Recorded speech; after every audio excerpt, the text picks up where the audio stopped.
লোকসভা নির্বাচন শুরুই হয়েছিল এ বাংলার উত্তরের কেন্দ্রগুলো দিয়ে, মনে আছে নিশ্চয়ই।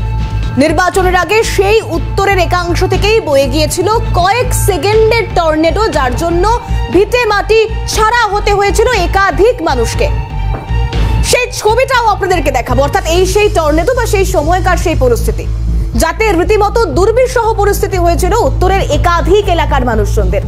ক্ষতিপূরণ নিয়ে প্রথম দিন থেকে রাজনীতি হয়ে সেই উত্তরের মানুষজনদের জন্য তারা বলতে শুরু করেছিলেন নর্থ বেঙ্গল নয়, NOT, নট বেঙ্গল, অর্থাৎ তারা বাংলার বাইরে, তাই তারা ক্ষতিপূরণ পান না, তাই তাদের ক্ষতিপূরণ নিয়ে রাজনীতি হয়।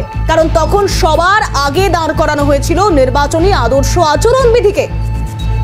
কিন্তু আজ নির্বাচন তো হয়ে গিয়েছে, ক্ষতিপূরণ তো পৌঁছচ্ছে, কিন্তু সেখানেও গোজামিল, সেখানেও গরমিল। কি অভিযোগ তুলছেন সেখানকার মানুষজন, শোনাই আপনাদের। আমার মোবাইলে মেসেজ আসছে, কিন্তু আমার অ্যাকাউন্টে টাকা ঢুকে নেই। মেসেজে কি বলছে? মোবাইলের মেসেজে টাকা অন্য অ্যাকাউন্টে ঢুকছে।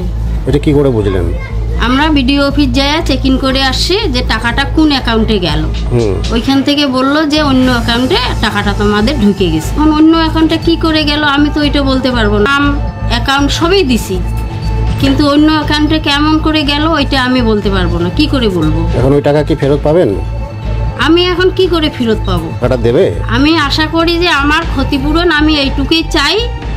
আমার এই যে টিন উড়ে গেছে, আমি টিনের বদলে আমার একটু দিলে সুবিধা হয়।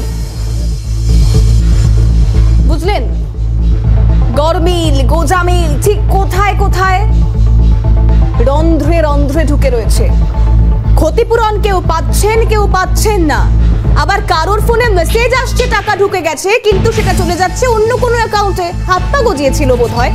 তুচ্ছ ছোট ঘটনা নিয়ে জানি এত মাথা ব্যথার কোনো কারণ নেই, কিন্তু বিজেপি নেতৃত্ব কি বলছেন সেটাও শোনাই একবার, শুনুন। পর আমি আমার গ্রামে অক্লান্ত পরিশ্রম দিয়েছি, সেই সময়েও রাজনৈতিক খেলা খেলে আমাকে বদনাম করার চেষ্টা করেছে। শতাংশ লোক তাদের যে রিলিফ অনুদান এবং রিলিফ কিট প্রায় 100% পেয়ে গেছে কাছাকাছি। আর 80% মানুষ তাদের রিলিফ অনুদান তাদের অ্যাকাউন্টে কম বেশি পেয়ে গেছে। সাথে কথা বলি, বিডিও স্যার তখন আমাকে বললো যে এখনও পর্যন্ত MCC লাগু আছে, আপনার সাথে আমি কোনো কথা বলবো না। যাদের যাদের সমস্যা আছে তাদেরকে আপনি সরাসরি পাঠিয়ে দিন, আমি তাদের সাথে সরাসরি কথা বলে তাদের সমস্যা। 22 এপ্রিলের পর প্রায় 3 সপ্তাহ হয়ে গেল, এখনও তাদের অ্যাকাউন্টে টাকা ঢোকেনি। এভাবেই সপ্তাহ পেরোয়, মাস পেরোয়, কিন্তু সমস্যার সমাধান কতটা হয় জানা নেই। যদি হতো তাহলে আজকের দিনে দাঁড়িয়েও এই অভাব অভিযোগগুলো আপনাদের সামনে বড়াই করে তুলে আনবার কোনো সুযোগই থাকতো না, কারণ তারা দিতেন না, কিন্তু তাও হচ্ছে।